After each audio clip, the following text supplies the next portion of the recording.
নামাজ কায়েম করুন বন্ধু, কারণ এপারের চেয়ে ওপারের জীবন বেশি সুন্দর।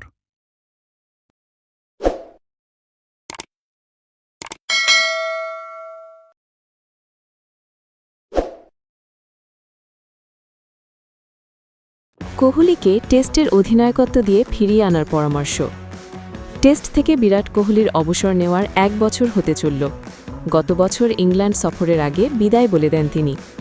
জাতীয় দলের জার্সিতে একমাত্র যে ফরম্যাটে খেলছেন সেই ওয়ানডেতে দারুণ ফর্মেই আছেন। অস্ট্রেলিয়া সিরিজে পরপর 2 ম্যাচে ডাক মারলেও পরের ম্যাচ থেকে ঘুরে দাঁড়ান।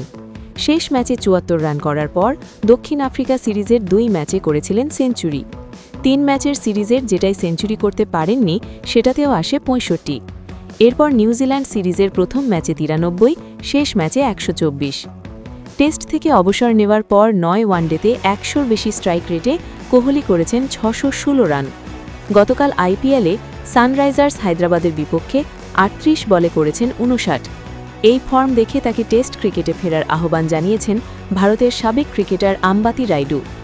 ক্রিক ইনফো টাইমড আউট শোয়ে রাইডু বলেন, আমার মনে হয় আইপিএলে তার সেরা পারফরমেন্স এখনও বাকি। আমরা এখনও পর্যন্ত যা দেখেছি সেটা শুধু একটা ট্রেলার মাত্র। তার ফিটনেস কখনোই সমস্যা ছিল না।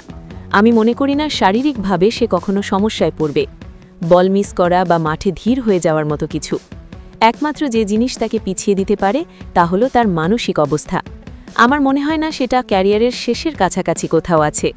আমি এখনও তার মধ্যে 5 থেকে 6 বছরের মানসম্মত ক্রিকেট দেখতে পাই। রাইডু বিসিসিআইকে পরামর্শ দিয়েছেন কোহলিকে যেন নেতৃত্ব দিয়ে ফিরিয়ে আনা হয়। আমি মনে করি তার টেস্ট ক্রিকেটে ফিরে আসা উচিত। অন্তত আমার দেখা ভারতীয় ক্রিকেটে সে সেরা লাল বলের অধিনায়ক। তার বর্তমান ব্যাটিং ফর্ম অনুযায়ী তার না থাকা ভারতীয় ক্রিকেটের জন্য ক্ষতি।